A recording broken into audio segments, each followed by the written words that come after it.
Você já trouxe agora, mas eu queria reforçar um pouquinho. Medo, ansiedade e negação fazem parte, né, desse processo. Como cada um desses sentimentos eles se manifestam? Ou é uma mistura? Sim. Como que eles se comportam? É por isso que é difícil para o paciente identificar, porque são tantas que ele tem vezes que ele fala, eu não consigo te dizer exatamente, mas eu tô com um bolo aqui, tem uma dor aqui, mas eu não sei te dizer o que é. Então, o físico, quando chega no físico, ele consegue trazer com mais facilidade, até porque a nossa cultura, falar de saúde mental é um sinal de fragilidade, mas isso é cultural e que não tem nada a ver, né? A saúde mental ela é tão importante quanto a física, né? A UTI ela vai cuidar do físico, mas a psicologia vai cuidar da alma, né? A psicologia é o estudo da alma. Então, são muitos. E como começa o processo de ressignificação, que você já falou aqui, da vida após um impacto inicial aí? Primeiro é o paciente compreender o que é esse diagnóstico.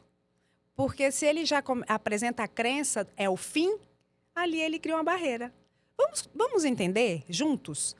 E também o empoderamento para que esse paciente tenha acesso à equipe, para que ele pergunte. Ele tem que perguntar, é um direito dele. Eu não entendi. Eu posso perguntar? Pode. Nenhuma pergunta sua é inútil, nenhuma. É a sua vida, né? É a sua família que tem interesse em entender para poder te apoiar. Então, o empoderamento. O paciente ele tem que ser empoderado, ele tem que ter autonomia para compreender. Primeiro ele compreende. E aí nós vamos traçando juntos ali o caminho. E o que significa, na prática, reconstruir a vida depois de um diagnóstico? O que significa isso para o paciente? Como que ele vai ressignificar? O que você pretende fazer? Vamos para os planos reais, hoje. Hoje eu consigo fazer um home office, dependendo da profissão. Consigo. Com um horário reduzido. Ótimo. Ótimo. Não precisa fazer 12 horas, igual você trabalhava antes. Mas você consegue fazer 8, 6?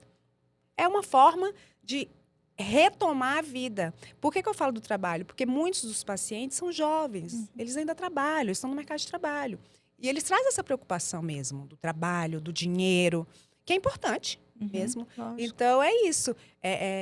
O que a gente consegue fazer hoje com a nossa realidade, sem fantasia? As fantasias a gente vai deixar para outro momento.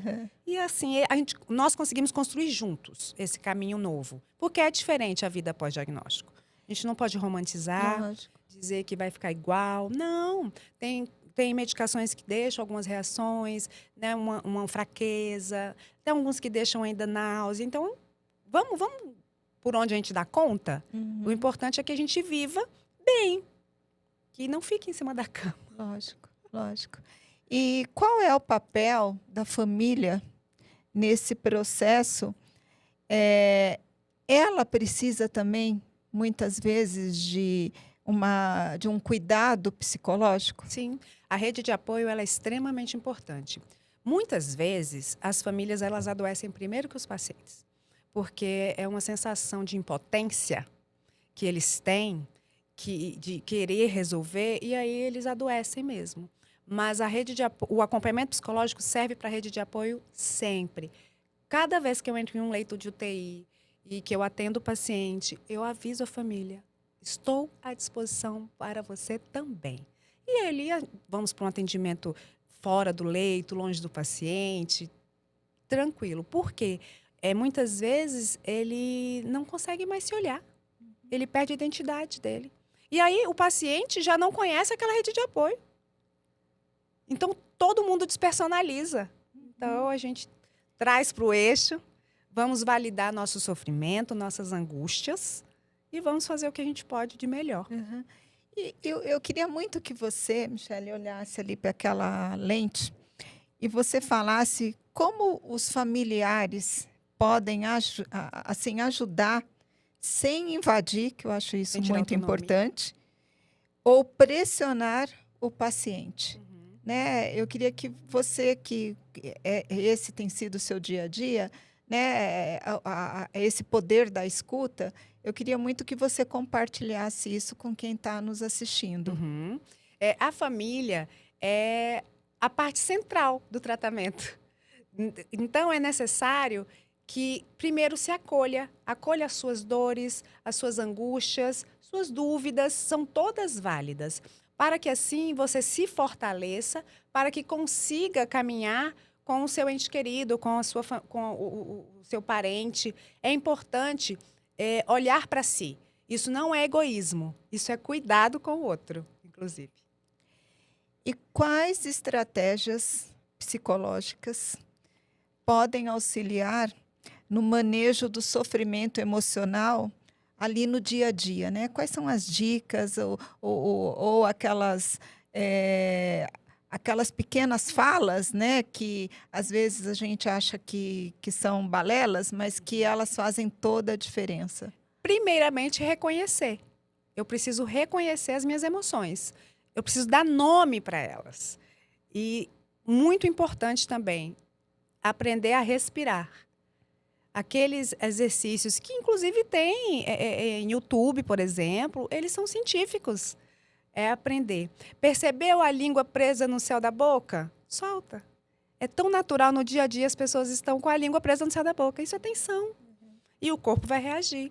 Então, primeira, validar suas emoções. Reconheça, dê nome. É o medo, é a raiva, é a falta de fé. Dê nome. E assim, respira e busque acompanhamento psicológico. Sozinho é um pouco complicado. Né? A saúde mental, ela não é frescura. Ela é uma necessidade básica. Agora, Michele, em contextos assim mais delicados, né, como luto e cuidados paliativos ali, a gente sempre fala que os cuidados paliativos têm que ser ali desde o início, não só na fase final, né?